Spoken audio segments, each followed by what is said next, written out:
Builders आहेत आपले police उत्तम प्रकारे काम करून गुन्ह्याचा तपास करून चार्जशीट फाईल करून त्यांच्या कलम लावून त्यांना कोर्टात दाखल करतात आणि तिथं पोलीस हरतायत.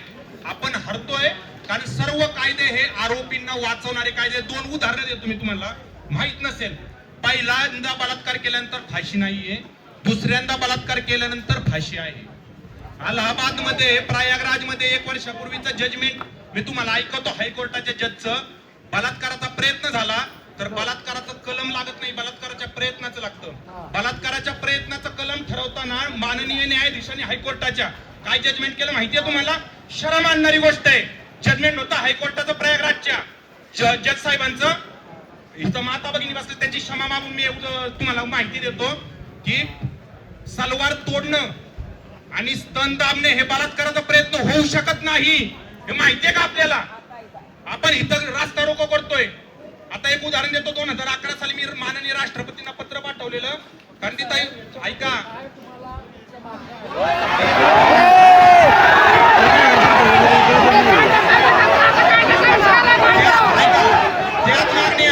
ऐका ऐका साहेब, ऐका ना, 2 मिनिटं अडचणी. ऐका, आपले पोलीस अधिकारी, आपले लोकप्रतिनिधी, आपण नागरिक, आपली अडचण फक्त आपण कायद्यापुढे शंड होतोय, कायद्यापुढे. एक लक्षात घ्या, तुम्हाला सांगतो, उदाहरण देतो. आज आपण सगळे म्हणतोय फाशी झाली पाहिजे. आकडेवारी सांगतो तुम्हाला. गेल्या 25 वर्षात किती? 25 वर्षात 2,500 जणांना फाशीची शिक्षा सुनावली. किती? 2,500 फाशीची शिक्षा सुनावली झाली. ऐका, फाशी झाली 8 जणांना. 8. तुम्हाला सांगतो 4 आरोपी फक्त निर्भया केस मधले. परवा राजीव गांधींना मारणारा मारेकरी चेन्नईच्या हायकोर्टात वकील झालेला आहे, त्यांना सनद मिळालेली आहे. जोपर्यंत आपण कायदे बदलत नाही, रेप केस मधल्या आरोपींना जामीन मिळाला नाही पाहिजे. आणि ऐका, त्यासाठी काय करता येईल? त्यासाठी आपले आमदार आणि खासदार यांनी विधिमंडळात मागणी करून कायदे बदलायला पाहिजे. त्याशिवाय पर्याय नाही. एक उदाहरण देतो. एक उदाहरण देतो. माननीय पोलीस साहेब, मी तुमच्या बाजूने बोलतोय. तुमचे हात सुद्धा तिथं बंद होतात कोर्टाच्या समोर. ऐका, एक उदाहरण देतो. 2011 साली याकूब मेननला फाशी डिक्लेअर झाली. आणि अफजल गुरुला त्याच्या अगोदर. देशातल्या किती, मी आकडा सांगतो लक्षात घ्या, 93 खासदारांनी राष्ट्रपतींना सहाय्य करून अर्ज पाठवला त्याची फाशी कॅन्सल करा. हे खासदार आपल्यासाठी बलात्काराच्या आरोपींना जामीन मिळू नका, त्यांना डायरेक्ट फाशी द्या अशी कोणी मागणी केली? ऐकली का तुम्ही? थोडक्यात उपाय हा आहे की आपल्या आमदार आणि खासदारांनी, त्यांची पेन्शन मंजूर होते सर्वांनी, ते आपल्यासाठी काम करतात, ठीक आहे. पण हे कायदे बदलायला हवे. ज्युडिशियरी सगळी सिस्टीम बदलायला हवी. ह्यासाठी आमदार आणि खासदार आपण प्रयत्न करणार आहात का? तो मला तुम्ही सांगा आमदार. आणि तुम्ही हा विधिमंडळात प्रश्न उठवणार का? मी ऍक्च्युली मी तुम्हाला हेच सांगत होतो मगाशी की आपण व्यवस्थित नियोजन करू. या लोकांना सजा झाली पाहिजे, ही वस्तुस्थिती आहे. कायद्याला अनेक बंधनं आहे, परंतु ही बंधनं मोडावी.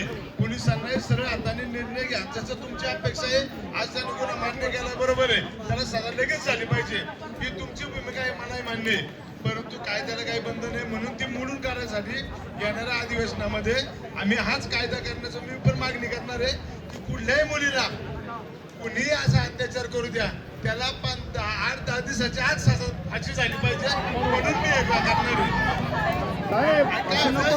इन्काउंटरची भूमिका असेल, परंतु वस्तुस्थिती हीच काय आहे, प्रत्येक ठिकाणी 2 बाजू आहेत. पोलीस स्टेशनला जरी काही एखादा गुन्हा दाखल झाला तर त्याला सजा द्यायचा अधिकार ह्यांना नाही, तो न्यायालयाला आहे. म्हणून भविष्य काळात या अशा घटना घडत असताना याला जर निर्बंध घालायचा असेल तर गुन्हा करणाऱ्या माणसाला फाशीच झाली पाहिजे व त्याचा इन्काउंटर करण्याचा अधिकार पोलिसांना दिला पाहिजे. म्हणून आपण भविष्य काळात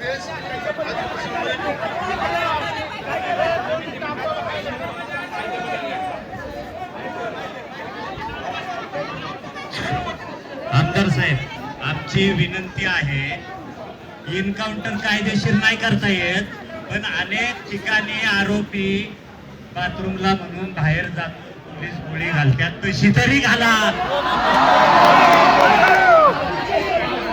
तशी तरी घाला.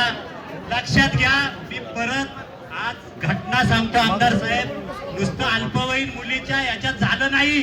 अरे एवढीशी चिमुरडी तिथून नेली, अत्याचार केला, तिचे हातपाय पिरगाळले, पुढचं वर्णन करत नाही. इतका अमानुष झालंय की याच्यावरती त्याला कडक शासन होण्यासाठी आमदार साहेब आमची विनंती आहे, आमदार साहेब आमची विनंती आहे, पोलिसांशी खासगीत तरी बोला, पण याचा एन्काउंटर करा.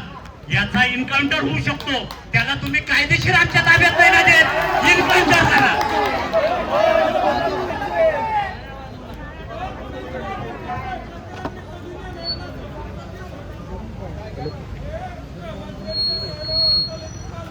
लगेच घातलं पाहिजे.